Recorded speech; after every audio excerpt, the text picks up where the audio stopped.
متى كان المنام مستندا للشرائع والأحكام؟ متى كان المنام مستند للشرائع والأحكام؟ متى كان المنام تستمد من العقائد والأديان؟ مرة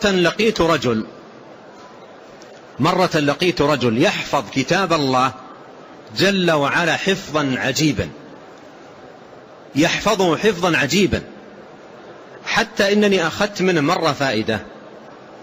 قال في القرآن 33 آية مفتتحة بلفظ الجلالة الله، الأولى كذا، الثانية كذا، الثالثة كذا، الرابعة كذا، الثالثة والثلاثين الله الصمد، سردها كأنه يقرأ الفاتحة.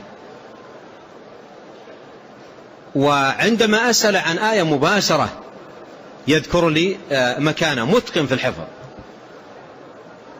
يذكر لي عن نفسه، يذكر هو لي عن نفسه، يقول أنا في هذه الفترة يقول يأتيني هواتف، في هذه الفترة يأتيني هواتف. قلت ما نوعها؟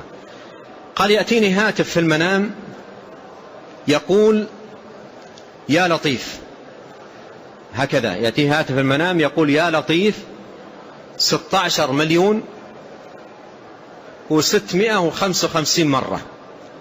يقول في إذا أصبحت قلت هذا شيء من الله وهاتف من الله عز وجل ولا بد أن أقوم به.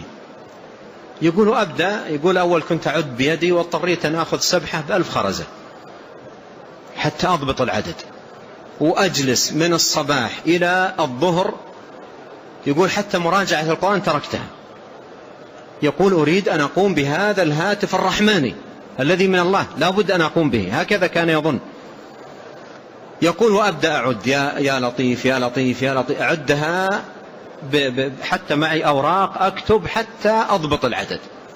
يقول ما أخذ يوم يومين منتهي من هذا العدد الكبير، يأتيني هاتف آخر في المنام الله الصمد 30 مليون وكلها بالملايين، 30 مليون وكذا. يقول أكتب الرقم، أقوم أكتب الرقم لأن يقول هذا من الرحمن، هذا من الله، ما يجوز أن هواتف هذه.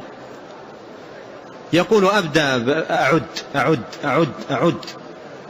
يقول الآن، يقول هو نفسه يحدثني شخصيا، يقول الآن خبلت أنا، الآن القرآن ضيعته وبدأت تتفلت من الآيات، وأصبحت أوقاتي جالس في زاوية ومعي سبحة طويلة وأعد.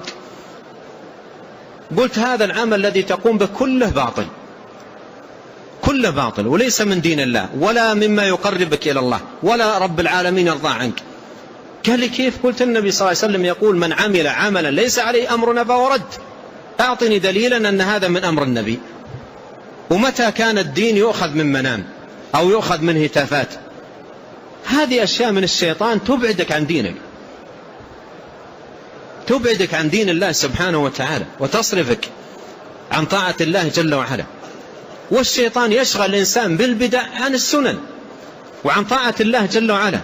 وجد هذا الرجل حافظ القرآن ومقرئ للقرآن والناس تستفيد من تعليمه، وأبعد عن ذلك كله وجعله في زاوية بسبحة ويعدد بهذه الطريقة، حتى كتاب الله سبحانه وتعالى وإقراءه ترك ذلك منقطعا عنه.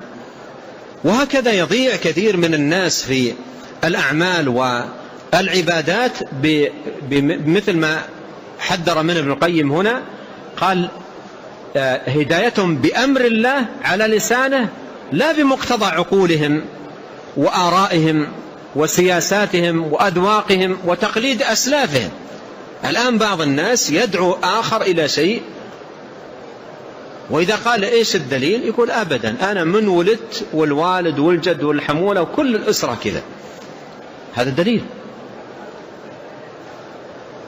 الدليل يقول عليه الصلاة والسلام تركت فيكم ما إن تمسكتم به لن تضلوا كتاب الله وسنتي.